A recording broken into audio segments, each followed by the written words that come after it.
my friends, it is that time of the quarter again. CIG is finally back to giving us some more eye candy on a weekly basis, so here I am with another Inside Star Citizen, a weekly update on Star Citizen, what's going on. I'm going to go ahead and watch this, and you can watch me watching this, or you can watch this while I'm also here, however you want to do it though. This is like a reaction or something. Let's see what they've got for us.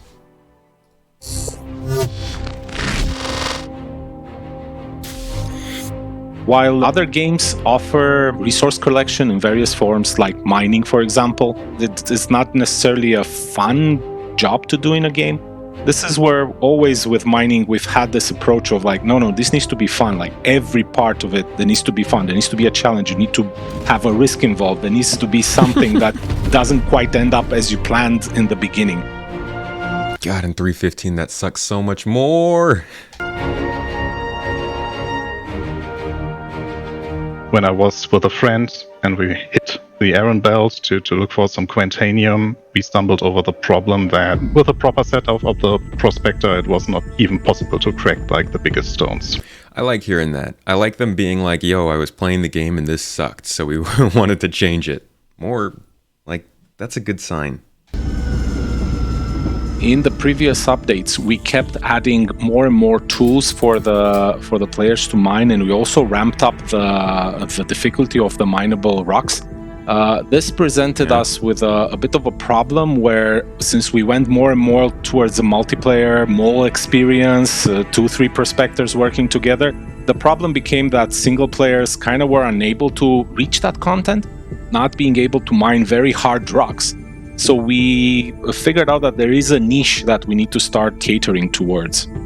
This is where the part where you're going to have people going, well, now I can do it with my prospector. What's the point of a mole? I mean, you know, it is bigger. But no, seriously, it's cool that they're adding a way for single players to get into something that was normally more easy for a multiplayer setup to do.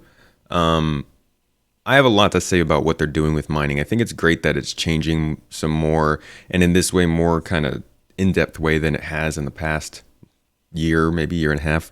But I wish they were doing more with the actual things we were mining, not with the things we're using to mine them. You know, like give us veins of ore, give us like nodes that we can return to, things like that. Like I want to know where the deposit is that I can go to keep going back to, stuff like that. But maybe that's coming later, you know? So whatever we did for single player needed to be harder and have heavier risks involved.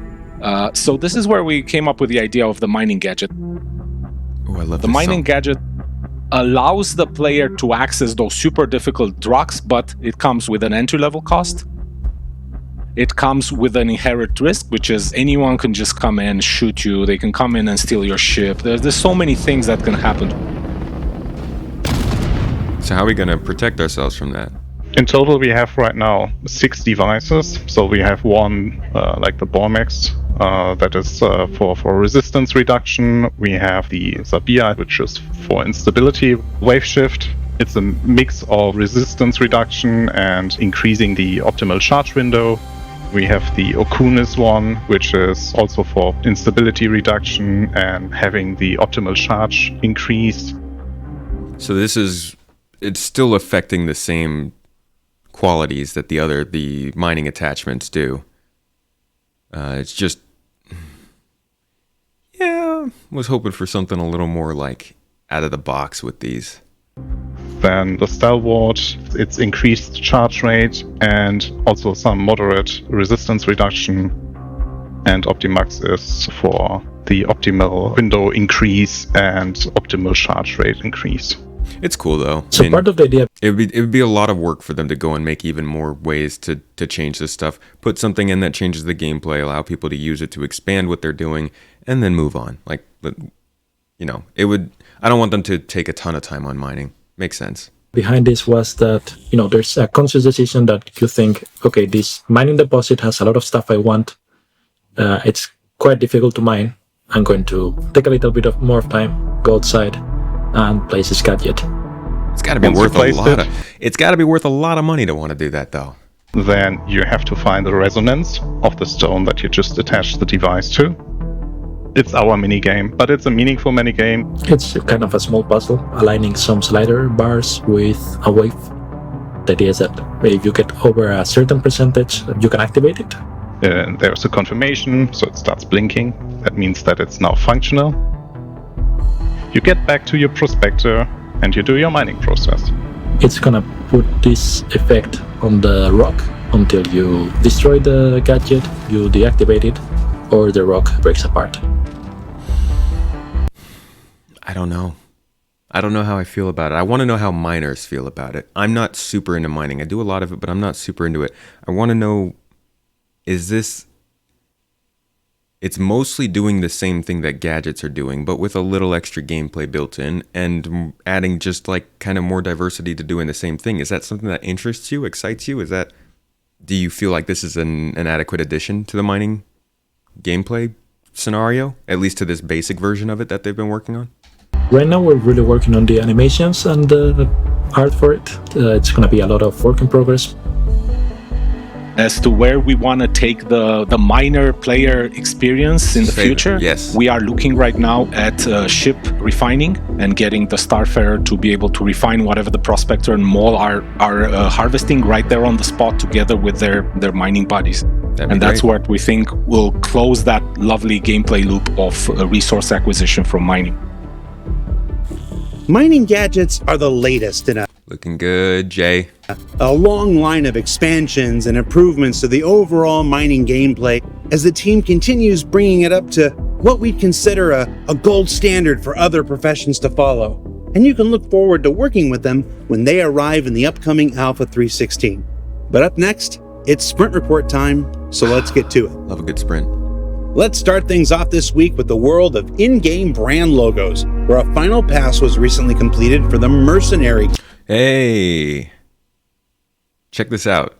So sometimes the logos are actually telling us something. And I guess if they didn't reveal to us that we were going to be doing passenger transport missions yesterday, I think it was, this Interstellar Transport Guild thing is probably how we're going to be doing it. Guild. Now, when hired guns were sought to provide services that had normally been regulated by more official channels after humanity's first contact with the Xi'an and the subsequent war with the Tavaran, some of the largest mercenary firms banded together to form the Mercenary Guild. Now, since then, they've helped protect their members from fraudulent companies and protected their rights to operate within UEE space. Now, among these options, it was the first one that was selected to enter the persistent universe. Work also continues on the Drake Vulture, the entry-level salvage ship scheduled to come online sometime next year. Now, currently in gray box phase, this is where the team looks to add as many signature Drake elements as they can, steering into the heavier, more brutalist aspects found in other Drake spacecraft. You can bet we're going to follow along with its progress as it continues over the next... I don't think I've seen that part of the Drake before, the little place where all the scrap goes in. So this is a salvaging ship for those who haven't. I think he actually just said that. And it should be in the game next year. What it does is it draws metal in between those two arms, and it looks like it chops it up kind of in this little mouth down here. Like smaller version of what we see in the Reclaimer. Coming months. It looks good. Looks rugged. Looks dirty. I like it. I will definitely try my hand at salvaging. I think it's going to be a really fun type of gameplay. Hopefully that expands past this one ship pretty quickly.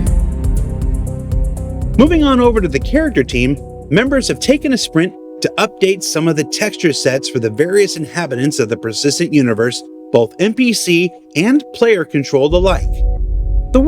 This dude needs to pass a skin routine. Work is subtle, but by including a number of irregularities and imperfections throughout, it helps us achieve a greater sense of realism and expectation when engaging the characters you meet throughout your journeys. Yeah, because some of them don't look great. And the best part about all these is that the improvements aren't just for the NPCs you'll encounter, they'll also be used in the character creator once they're deemed ready. Oh. And if you're wondering, what happened to the eyebrows? Me too. Turns out the team is looking to add customizable eyebrows to the character creator as well. so they'll no longer be baked into the face textures that you see here. Sometimes you don't want an eyebrow. Now, as with all things you see on Inside Star Citizen, all of these are still a work in progress, but it's been a while since these faces got some love, and it's exciting to see their time on the development wheel come around again. And you can also see here how they can come together with facial hair and scalp to form the best version of old Eckhart yet. Just look at Mama Miller's Mighty Man. Freaking Miles. Looks Looking like good, Phil. a completely different person than when we first saw him. Speaking of the character team, Ooh, yes. I'm going to sit quiet for a little bit and let you all take a look at the newest armor set coming to the Persistent Universe, the Queerness Tech Medium Armor. They've been saying, right? It's been, what, 3 freaking years? 3 years? It's gotta be 3, maybe 4 years since we've seen this armor. Finally! This stuff's dope. This is really cool looking. I mean, I know it's completely overdone. Some people would be like, this looks like some Destiny stuff, way too much. I am all for it. Oh my gosh. It's like a little bit of Deus Ex in there. Okay, there's a lot of Deus Ex in there. I think that's what I like so much about it. Is this a security armor for Hurston, I think? I'm not really sure. Sorry, I'll shut up. Dang, acting like a Hurston cop too. Jeez, dude. Relax.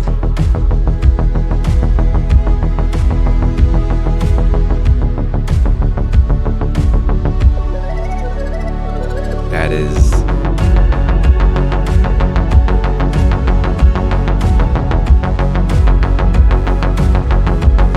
Oh, that's so Deus Ex. Are you serious?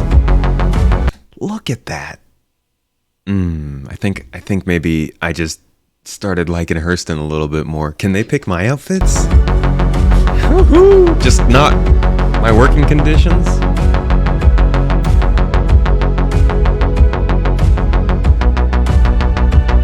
Wow. What is that around their neck, though? Is that a collar? As for where you'll find it, try Hurston Security. And before you ask, You're gonna have to kill them. They'll be lootable. Yup. Let's all rage against the machine, everyone. Let's go invade Hurston. Those of you who watched the Pyro presentation at CitizenCon or Josh's in-depth tour of the pre-production process for Outlaw space stations on last week's Star Citizen Live may have noticed that graffiti plays a noticeable part in how the various outlaw gangs scattered throughout the system identify and claim their territories. I mean, and what how you're else? seeing here is a first pass initial exploration of murals to be found throughout those stations.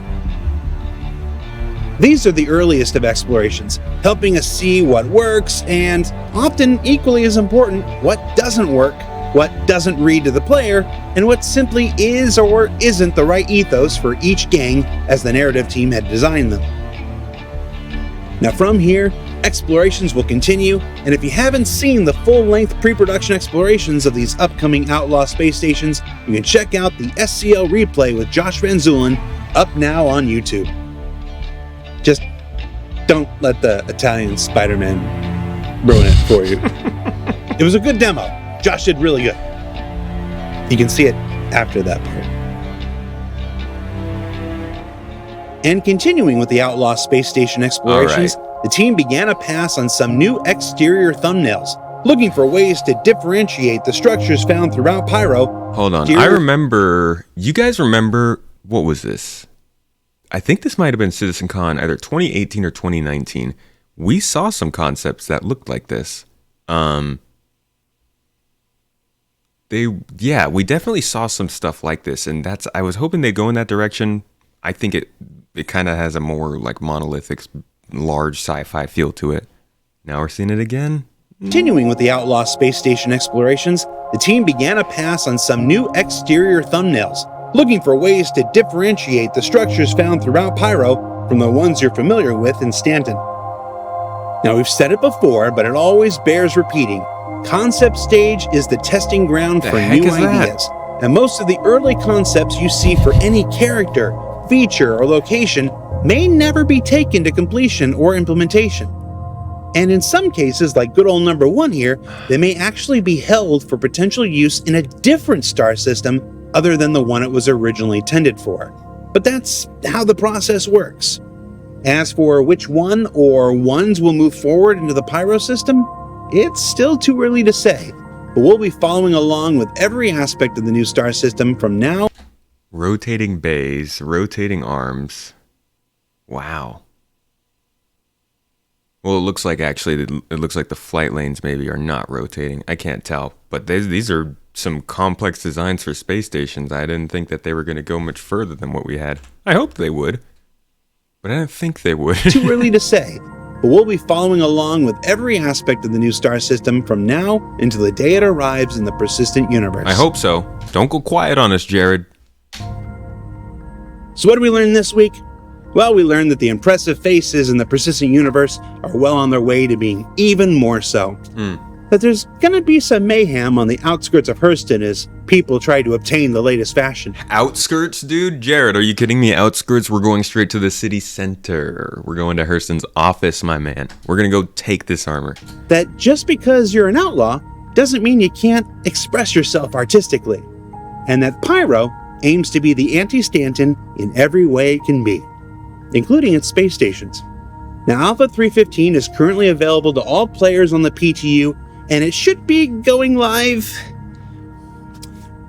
It's so close it could shoot you full of He looked at rocks his, and well, he didn't look you at wouldn't a know watch. it until Doesn't have a watch, but it's too late. Keep an eye out on the website to find out when. And don't forget to check out the new 400i from Origin and the You Dropped the Bomb on Me, baby, Hercules A2 from Crusader Industries. That's the one. And we're just 2 short weeks away from Alpha 315-1 and the Intergalactic Aerospace Expo. So Wow. to kick things off, next week's show is dedicated entirely to the vehicle experience team and their work that's gonna on be good. 315, 316, and beyond. So come on back and check that out. Let's get it. For Inside Star Citizen, I'm Jared Huckabee with a haircut. We'll see you all next week. I am Space Tomato without a haircut. And before we see you next week, I would like to say I'm excited for the things that are coming with 315, 316, 317. Big features, guys. Big features. Stuff's happening. And while some things get delayed, some things get added, and generally, we go through the cycles, there are some good things that are happening here for, I think, a lot of players. So it's cool. I think probably the most interesting thing we saw here was the Hurston armor, to be honest. But there is some good stuff in this episode. Definitely worth a watch if you haven't gotten to see it. Check it out. Space stations are cool. And I will see you guys next week. Thank you so much for hanging out. Have a good one.